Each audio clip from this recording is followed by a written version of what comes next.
Hello बच्चों, कैसे आप सभी। आज हम इस वीडियो में देखने वाले हैं 9th क्लास के अंदर हम जो 6th चैप्टर हैं, 6 नंबर चैप्टर हैं वो देख रहे हैं। और इस चैप्टर के अंदर हमने जो एक्सरसाइज पहली है 6.1 प्रश्नावली है वो कंप्लीट कर ली थी। उसके बाद में पिछले वीडियो में हमने जो क्वेश्चन है वो 6.2 का पहला क्वेश्चन किया था। आज हम देखने वाले हैं 6.2 का दूसरा क्वेश्चन, यानी रेखाएं और कोण जो चैप्टर है ना, 6 नंबर चैप्टर है 9th क्लास का, उसके क्वेश्चन हम सॉल्यूशन है वो कर रहे हैं, प्रश्नावली है उनके हल आपको बता रहे हैं। 9th क्लास की पूरे का पूरा जो सॉल्यूशन है मैथ्स का वो आपको इसी चैनल पर मिलेगा। चैनल पर आप नए हैं तो चैनल को सब्सक्राइब जरूर कर लेना। तो आज हमारा प्रश्नावली 6.2 का दूसरा क्वेश्चन है। ठीक है, पहला क्वेश्चन तो हमने पिछले वीडियो में पूरा कर लिया था। दूसरे क्वेश्चन में क्या दे रखा है, यदि ए बी समांतर है सी डी के, ए बी समांतर है सी डी के। ठीक है, तो ये सही है, ए बी और सी डी दोनों हैं समांतर हैं। तो ई एफ और सी डी, यानी ई एफ है वो लंब है किस पर है, सी डी पर। तो ये हमें दे रखा है ई एफ है वो लंब है, इसका मतलब होता है लंब। और लंब जो किसी भी रेखा पर अगर डाला जाता है तो वो कितना डिग्री का कोण बनता है, 90 डिग्री का कोण बनाता है। इधर भी 90 डिग्री का, इधर भी 90 डिग्री का।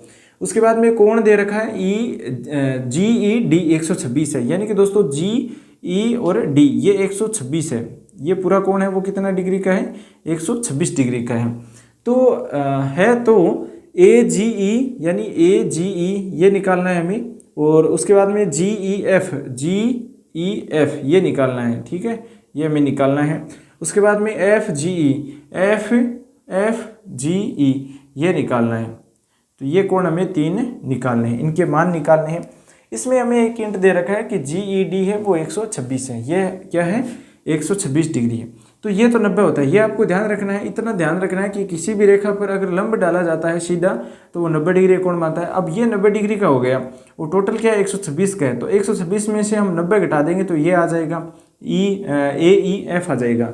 सबसे पहले हम देखेंगे ए जी ई, ए कोण ए जी ई ये कोण निकाल रहे हैं। ये कोण निकालने के लिए हमें क्या करना होगा, ये जेड की आकृति बन रही है। ठीक है, ये इस तरह से आकृति बन रही है, तो ये कोण बराबर होगा इसके। और तो ये हमें ध्यान रखना है, ये कोण जो बराबर होगा वो इसके कोण बराबर होने वाला है। तो इसका मान कितना है 126 है, और इसका कितना हो जाएगा, ये कोण बराबर होगा, इस तरह से जेड बन रहा है तो ये कोण बराबर होगा इसके। तो ये इसका मान कितना होगा 126 डिग्री होगा। इसका मान कितना हो जाएगा 126 डिग्री हो जाएगा, 126 डिग्री होगा। उसके बाद में ये 126 है तो ये भी 126 होगा। ठीक है, यहाँ पर लंब डाला गया है इस तरह से। अब दूसरा क्या दे रखा है, कोण जी ई एफ पूछा गया है। जी ई एफ कौन सा है, ये है जी ई एफ, ये है। तो ये निकालने के लिए हमें क्या करना होगा, 126 तो टोटल है और 90 इसमें से घटा देंगे तो बच जाएगा। 90 घटाएंगे तो 6 बच जाएगा, और 12 में से 9 जाएंगे तो 3 बच जाएगा। ये 36 डिग्री आएगा।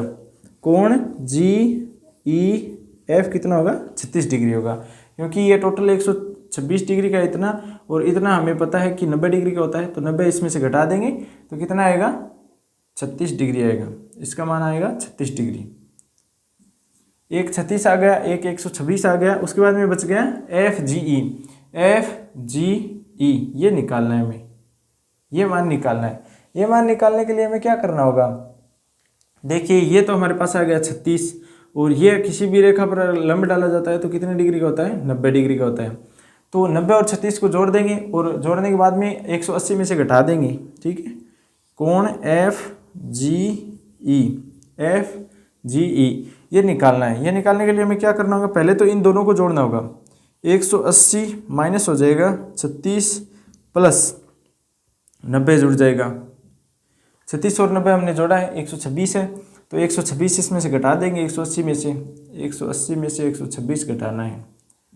10 में से 6 गए 4, और यहाँ पर बच गया 7, 7 में से 2 जाएंगे 5, 54 डिग्री। तो ये कितना आएगा, 54 डिग्री आएगा। कोण एफ जी का मान कितना आ गया, 54 डिग्री आ गया। इसका 54 आ गया, इसका 126 आ गया, इसका 36 डिग्री आ गया। तो ये तीनों मान हमने निकाल लिए हैं। इस तरह से आप मान है वो निकाल सकते हैं। इसके अंदर आपको एक चीज़ याद रखनी है, जो जेड की आकृति बनती है इस तरह से, तो ये कोण इसके बराबर होता है, और जो यहाँ पर जो रेखा है ये कोण बनता है, ये इसके बराबर होता है। इतना आपको ध्यान रखना है। अगर नहीं पता है तो इसका इंट्रोडक्शन वाला वीडियो देख सकते हैं, उसके अंदर पूरा बताया क्या क्या चैप्टर के अंदर आपको याद रखना है। Thanks for watching. अगर आप 9th क्लास में हैं तो वीडियो को लाइक कर लेना, अपने दोस्तों के साथ शेयर करना, चैनल पर आप नए हैं तो सब्सक्राइब भी जरूर कर लेना। Thanks for watching. आपका दिन शुभ हो।